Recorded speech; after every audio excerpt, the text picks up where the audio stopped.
Republican Representative James Comer has been going around claiming that President Joe Biden had taken some bribes as part of an influence peddling scheme to benefit his foreign paymasters. Yes.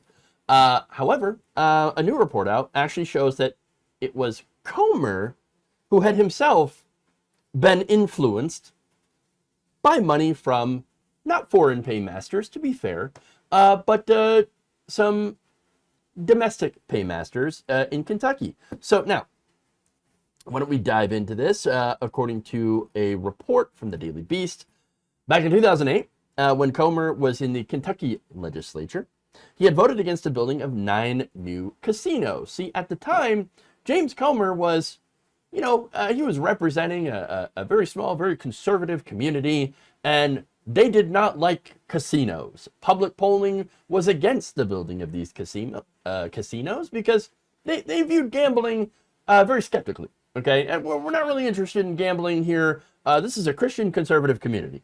God damn it. Although they probably wouldn't say that last part. Or maybe they would. Who knows? Now, that said, those new casinos were actually a top priority of the state's influential horse racing industry. It is Kentucky, after all. Now, they actually have a close to a monopoly over all the gambling in the state of Kentucky. And so they've got a lot of money and they got a lot of political power. As I said before, his constituents in this very small, rural, conservative Christian district, Comer's, constituents, his voters, viewed gambling in a very negative light. And through 2010, Comer stuck to that position. I'm going to represent you. I'm going to keep voting against these attempts to, bring gambling. Because gambling brings ruin. It's sinful, all that stuff. Right?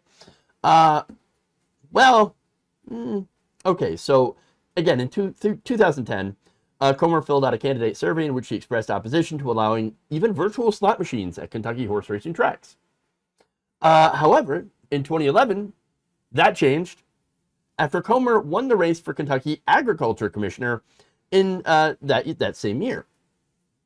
So it turns out that in his run, he had received the maximum contribution from the CEO of Churchill Downs, the owner of the legendary Kentucky Derby racetrack, the state's leading gambling operator, and an unrelenting political force, according to the article. Now, wow, that's just 1 year. That turnaround after that was quick. All right. Comer, after he had won, testified in favor of a constitutional amendment to build 7 new gambling facilities around the state. Even though the amendment failed, Comer had still become, through his advocacy, a favorite of Churchill Downs, a development that substantially benefited him politically and personally. And by personally, we mean financially. All right. So now, let me give you the details on that. In 2013, Comer was still carrying tens of thousands of dollars in debt from his 2011 run, the byproduct of an 11th hour $100,000 loan he gave to his own campaign. That spring, one of Kentucky's most influential men held a fundraiser at his Louisville home to retire Comer's debt. Brett Hale, then senior vice president of Churchill Downs. Yes, that's right. Churchill Downs. Oops. Now, they reported that thanks to maximum level contributions from Hale and other Churchill Downs brass, the event eliminated Comer's outstanding debt of roughly $28,000 with a haul of $36,000. Churchill Downs employees accounted for about $5,300 of that total. All of this sounds like some pretty normal campaign contribution finance stuff, which I like to call legal bribes. It's corruption. That's what it is. Now, in this case, however, it's there's an extra layer added to it. You see, that campaign debt was owed to Comer himself. Again, he, at the last minute, loaned himself, his campaign, over $100,000. And look, he had that debt. And then since he wasn't running for office at the time, he was able to pocket the rest of that money. So he took the money raised by Churchill Downs and all these, very, very wealthy and influential people and stick it right in his pocket. That's it. Didn't have to go back to his campaign because, again, he loaned his campaign money from himself. And so that campaign is essentially paying him back, puts that money, takes it, puts it in his pocket. So now, the thing here is, the hypocrisy about this is you can clearly see that he changed his political positions due to campaign contributions from his new friends, and then was able to pocket a significant amount of money because of their intervention. Now, that is almost the exact same thing that he is accusing Biden of doing. Going out there saying, oh, influence peddling, pay to play. Oh, you're getting all this personal, $5 million from the Chinese to then benefit the Chinese. Really, what about all the money that you got from the horse race industry, the gambling industry, to change your position to being now pro-gambling? Weird. Now, there's more. In 2015, just before he lost his run for governor, Comer was made an honorary co-chairman of the pro-gambling group Kentucky Wins, whose goal was to put gambling expansion to a public vote. Now, look, they haven't been very successful in that, but it's not like for lack of trying. Comer has been a very, very big ally to this group. Now, according to Crew Litigation Counsel Stuart McPhail, which, again, unfortunate name, he said, what you're seeing is a politician who is opposed to this ideologically, and money starts to flow to them before there's any apparent change in view, and lo and behold, their view starts to change.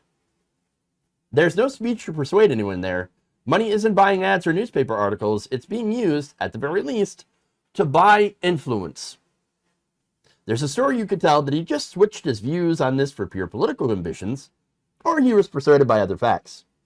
It's a reason why it's often hard to suss out corrupt actions from innocent ones. Now, look, of course, for me, you know what it's about. It's about the money. It's always about the monies. Of course. And so, monies, political ambitions, when it comes down to it, follow the money.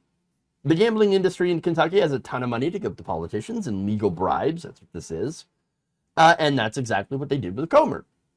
They're like, hey, here's this guy, this small-time farmer. Because, again, that's what Comer ran as. I'm just a small-town regular farmer. Look at me. I'm James Comer. I will represent conservative Christians in our government. Oh, the money. Oh, you're going to give me money? For gambling? Yes. I am now pro-gambling. Because of course it's because of my my constituents. They really want all these casinos. Come on. Now look, again, he's trying to claim that Biden took $5 million from China to change his position on China, which he didn't. Again, for one, there's no actual evidence that Biden had received money through his son from China and then changed his position on China. His position on China has been, again, pretty consistent on that, okay? So there's no actual policy change going on here. They can't point that out. Now, that's not to say that Biden hasn't, taken positions that have earned him money. In this case, public option. Have we heard anything about the public option since Joe Biden got elected? No, of course not. Now, you could say, well, that's maybe because he never believed in the public option. Okay, yeah, I generally believe that. But he did talk about it a lot during his campaign. And then, of course, you have money from the hospitals and the, for-profit health insurance industry that goes to a lot of these politicians, Biden included. And you get the fact that, he's just not talking about it because it was never one of his actual real policy goals that I could say. So, that I could see. I mean, he could prove us wrong and start coming out and saying, I'm, well, public option, public option. But so far, I don't see it. And he's also talked about vetoing Medicare for all that if it ever came up on his desk. And so, that said, that's the system on money in politics. Nearly all politicians take money from corporations. Or there are super PACs that will spend millions of dollars from special interests to run ads on politicians' behalf. Now, if Republicans like Comer were really interested in stopping corruption, well, then they would start there, right? The fact that they never talk about money in politics at all shows you that they don't actually care about real corruption, just fake corruption.